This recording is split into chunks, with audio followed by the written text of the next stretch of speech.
Bwana Yesu asifiwe. Wapendwa Mngole Hai, Bwana Yesu apewe sifa. Tunamshukuru Mungu kwa ajili ya siku ya leo.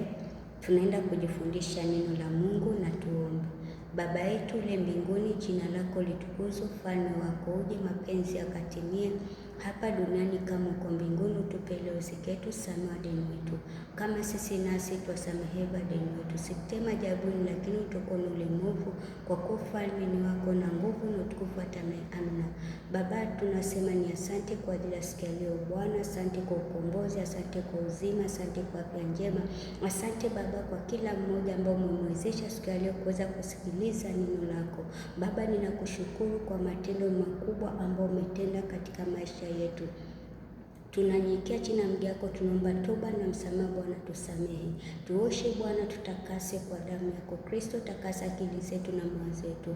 Baba, tunafungua mioyo zetu, ingia ndani ya mioyo yetu Baba, ondoa vinyago, ondoa uchafu, ondoa takataka zote, tuoshe, tusafishe kwa damu yako Baba. Imefika na wakati wa neno lako, zungumza nasi, sema na kila mioyo mahali hapa Baba. Wote watakaosikiliza neno lako Bwana, wacha likawafungue, likawatie nguvu, wakapate mwanzo mpya ya kuanza na wewe.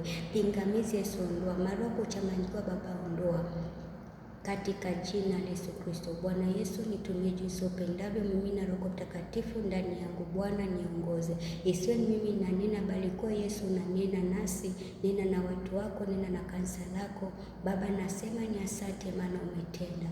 Tufinike kila mmoja kwa damu yako Kristo, katika jina la Yesu Kristo tumeomba tukiamini, amina. Bwana Yesu apewe sifa. Kwa majina naitwa Elizabeth Samu. Namshukuru Mungu maana ametuwezesha. Tunaenda kusoma neno la Mungu. Ujumbe wetu wa leo inasema kuhusu moyo.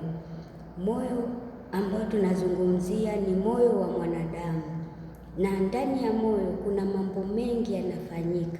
Bwana Yesu asifiwe. Tutasoma kitabu cha Mithali mlango wa 16 mstari wa kwanza. Inasema, maandalio ya moyo ni ya mwanadamu, bali jawabu la ulimi kutoka kwa Bwana. Kila jambo chochote ambacho tunafanya inaanzia ndani ya nini? Ndani ya moyo, ndio itoke nje.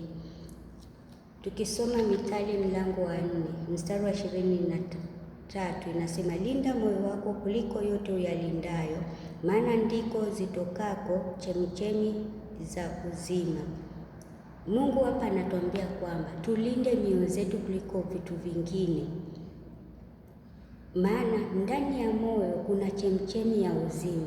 Katika moyo wa mwanadamu unapanga mazuri ama unapanga mabaya. Bwana Yesu asifiwe. Tutasoma kitabu cha Mathayo mlango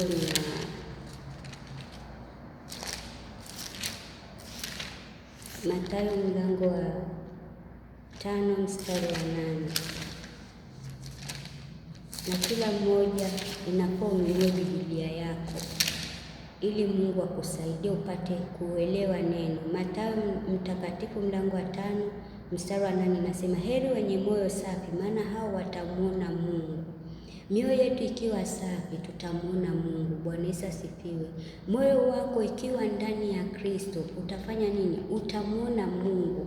Ndio maana Mungu leo anazungumza na sisi, anatuambia kwamba tulinde mioyo zetu. Ulinde moyo wako, na moyo wako utaulinda ikiwa una Mungu ndani yako. Kama hakuna Mungu ndani yako, basi utafanya kitu chochote ambacho wewe unafikiria. Tutasoma kitabu cha Mambo ya Nyakati wa Pili, Mambo ya Nyakati wa Pili mlango ni wa 16 mstari ni wa 9. Inasema, kwa maana macho ya Bwana hukimbia duniani mote, ili ajionyeshe mwenye nguvu kwa ajili ya hao waliokamilika moyo kuelekea kwake. kwa hayo umetenda upumbavu, kwani tangu sasa utakuwa na vita. Bwana Yesu asifiwe. Macho ya Mungu inaangalia kila mmoja, inaangalia moyo wa mwanadamu, mambo ambayo tunapanga katika moyo. Na ikiwa umeokoka, jiulize, umeokoka kutoka ndani ya moyo wako? Umefanya maamuzi sahihi ama ni ile ya kulazimishwa? Maana kama hujampatia Yesu moyo wako, basi utafanya kitu chochote. Bwana Yesu asifiwe. Tukiangalia kitabu cha Samueli, tukiangalia kitabu cha Samueli hapo mlango wa 10, Samueli wa kwanza mlango wa 16 mstari ni wa 7. Unaona hapo Mungu anasema kwamba Mungu si mwanadamu, haangalii kama sisi wanadamu tunavyoangalia. Bwana Yesu asifiwe. Maana sisi wanadamu tukitaka kujua mtu ni mzuri, tunaangalia sura yake, tunaangalia vile anafanya mambo yake, lakini Mungu anaangalia nini? Anaangalia moyo wa mwanadamu. Bwana Yesu asifiwe. Mungu anaangalia moyo wako. Bwana Yesu apewe sifa. Sasa huo ni mfano mzuri, na pale katika hiyo kitabu cha Samueli wa kwanza mlango wa 16 watu wengi wanaitafsiri vibaya. Maana hapo mtu anachukua advantage ama anabadilisha neno la Mungu, anaanza kusema Mungu angalii mavazi bali anaangalia moyo. Na ujue ya kwamba chochote ambacho Mkristo anafanya inaanzia ndani ya moyo na inatoka nje. Hasa hata mavazi yako kuvaa inaanzia ndani ya moyo, ndio ifanye nini? Itoke nje. Bwana Yesu asifiwe. Ndio itoke nje.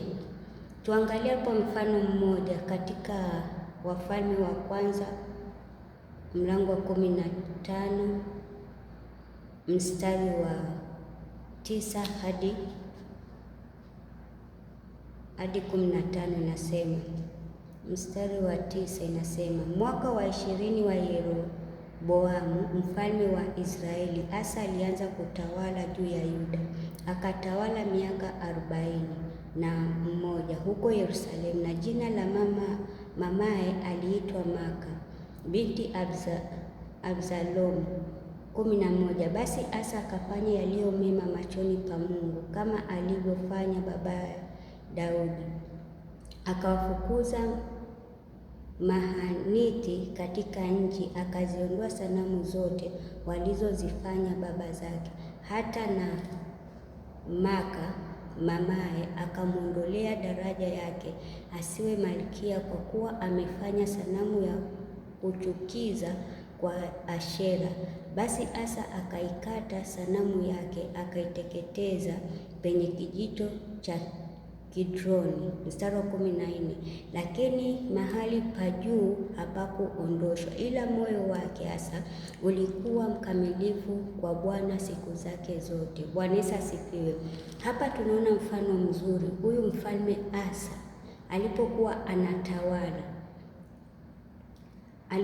alipokuwa anatawala katika Israeli, alikuwa na watawala wa Israeli.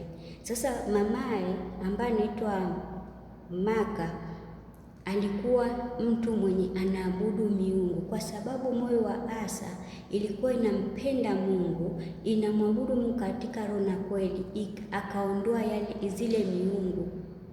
Bwana Yesu asifiwe. Hata hivyo, hii inatufundisha nini? Inatufundisha kila Mkristo ambao umeokoka ni lazima uachane na miungu. Bwana Yesu asifiwe. Ni lazima uachane na nini? Na miungu, ili Mungu aweze kukulinda, ili Mungu aweze kukupigania. Ndani ya moyo wako umepanga nini? Bwana Yesu asifiwe. Je, ni mazuri ama ni mabaya? Ulipookoka, uliokoka ndani ya moyo kusudi gani? Kuna wenye wameokoka ili Yesu awafanyie kenye wanataka, alafu waachane na mambo ya Mungu. na kuna wenye wameokoka wanataka kujua Mungu, wanataka kurithi ufalme wa mbinguni. Ndio hata wakati ule Yesu alipokuwa hapa duniani alikuwa na watu wengi sana wanaofuata, lakini kuna baadhi yao walikuwa wanamfuata Kristo kwa sababu ya mkate. Je, wewe unamfuata Yesu kwa sababu ya mkate? Moyo wako kweli inamwishia Mungu? Bwana Yesu asifiwe. Ni lazima moyo wako uwe safi, maana tumeambiwa heri moyo safi watamwona Mungu. Moyo wako ikiwa safi, kila sehemu, kila kiungo inafanya nini? Imeokoka. Hata Mungu anasema nipatieni moyo wenu nami nitaiponya. Mungu uchunguza moyo, maana siri huanzia katika ndani ya moyo. Na yale ambayo unafanya katika siri, je, Mungu akiweka wazi utaokoka? Akiweka wazi, je, utakuwa namna gani? Yale ambayo unafanya katika siri, maana kuna mambo mawili ifanyike: laana ama baraka, ghadhabu ama wokovu. Bwana Yesu asifiwe. Bwana Yesu asifiwe tena. Huu moyo ni lazima imtukuze Mungu. Tumeambiwa linda moyo wako kuliko yote uyalindavyo. Moyo kuulinda, unailinda kupitia neno la Mungu. Penda kusoma neno la Mungu ambapo ni nini? Ni Biblia. Penda kusoma neno la Mungu ambapo ni nini? Biblia. Na Mungu mwenyewe atakufundisha, utapata kuelewa. Unapojua neno la Mungu utaweza kumpinga nani? Kumpinga shetani, na moyo wako hautadanganyika na kitu chochote. Bwana Yesu asifiwe. Mungu apewe sifa. Unapomkaribisha Yesu ndani ya moyo wako, unatii sauti ya Mungu, unaishi maisha takatifu yanayompendeza Mungu. Ona huyu mfalme Asa aliondoa miungu yote, maana moyo wake ilikuwa mbele, yani ilikuwa kwa Mungu, alinyenyekea mbele za Mungu. Ndio maana akaondoa hizo miungu zote za mama yake. Hata wewe mahali ulipo, ni miungu gani ambayo imekushikilia, imefanya moyo wako inakuwa mbali na Mungu? Hata Yesu mwenyewe alisema kwamba watu wananipenda kwa vinywa vyao, lakini mioyo yao iko mbali nami. Je, moyo wako uko mbali na Mungu ama iko karibu na Mungu? Ukiokoka, okoka kweli kweli, wacha kujichanganya changanya. Mungu wetu hachanganywi. Bwana Yesu asifiwe. Yale ambayo unafanya katika siri, ukiwa peke yako, mchungaji wako hayupo, wazazi wako hawapo, hakuna mwenye yuko karibu na wewe, je, hizo vitu ina utukufu wa Mungu? Ukiwa na simu yako, ni nini unaangalia? Ukiingia kwa mitandao, hizo vitu unaangalia, je, ina utukufu wa Mungu? Bwana Yesu asifiwe. Patia Mungu moyo wako. Yesu anahitaji moyo wako. Unapompatia Yesu Kristo moyo wako, hata mavazi yako yatamtukuza Mungu, tabia yako itamtukuza Mungu, njia zako itamtukuza Mungu. Bwana Yesu asifiwe. Unapopatia Yesu moyo wako, utakuwa na kiu ya kusoma neno, kiu ya kuomba, kiu ya kumtumikia Mungu. Hautalazimishwa. Lakini moyo wako ikiwa mbali na Mungu, huwezi fanya mapenzi ya Mungu. Hebu jitafakari, jifikirie, maana yote tunapanga ndani ya mioyo yetu, lakini mwenye anatoa jibu ni nani? Ni Mungu. Unaweza ficha siri, lakini Mungu akafanya nini? Akafichua. Sasa akifichua, ni nini utapata? Bwana Yesu asifiwe. Ni nini utapata anapofichua? Ni nini utafaidika? Bwana Yesu asifiwe tena. Samueli wa kwanza mlango wa 16 mstari wa 7 inasema, lakini Bwana akamwambia Samueli, usimtazame uso wake wala urefu wa kimo chake, kwa maana mimi nimemkataa. Bwana haangalii kama binadamu angalia. waambiavyo, maana wanadamu huitazama sura ya nje, bali Bwana huutazama moyo. Bwana Yesu asifiwe.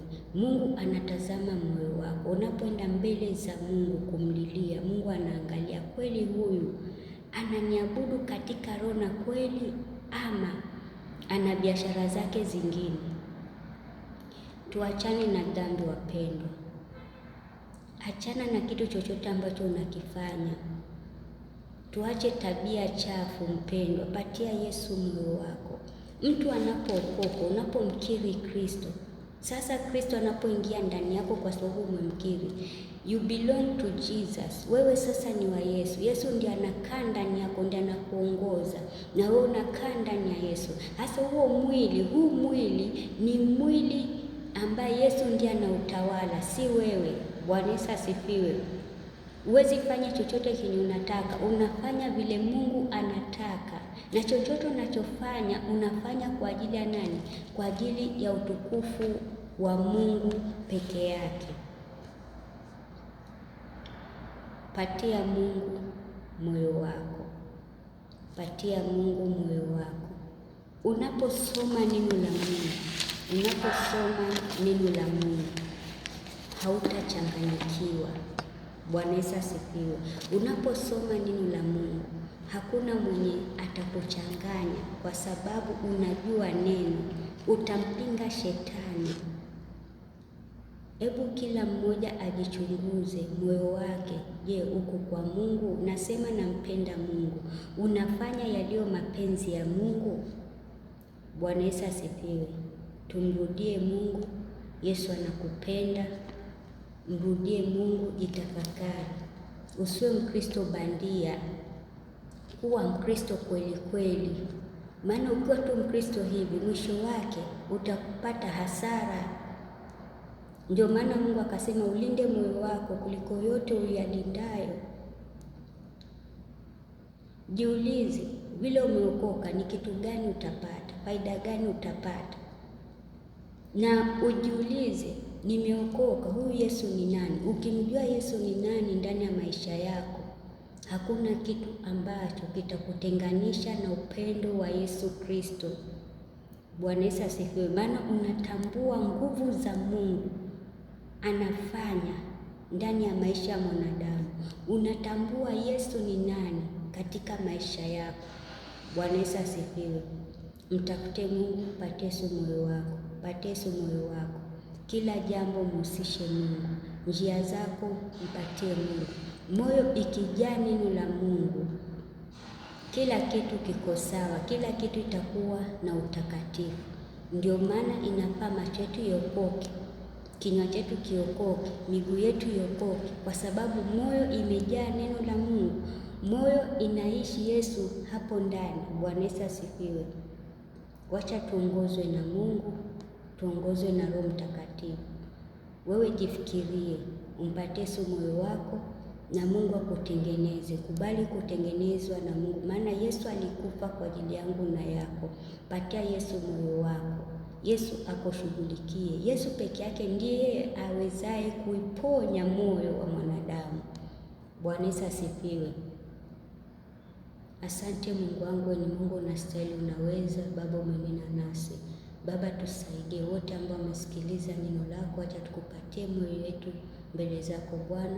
Bwana Yesu, tawala mioyo ya kila mmoja, tukakupenda, tukakuabudu katika roho na kweli. Ondoa kila miungu ya kigeni ndani yetu, ondoa uchafu wote ndani yetu, ondoa takataka zote ndani yetu, katika jina la Yesu Kristo. Baba, nakushukuru kwa maana umetenda, umeonekana. Katika jina la Yesu Kristo tumebarikiwa, amina.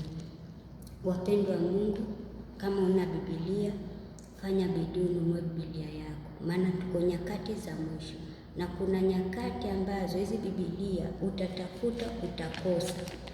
Bwana Yesu asifiwe. Tusizoe tu kutumia Biblia za mtandaoni, maana shetani iko mbioni. Kaa na neno, nunua Biblia yako. Ikiwezekana nunulia watoto wako, nunulia mkeo, nunulia mumeo. Tengeneza ushirika wako na Mungu, na mbarikiwe.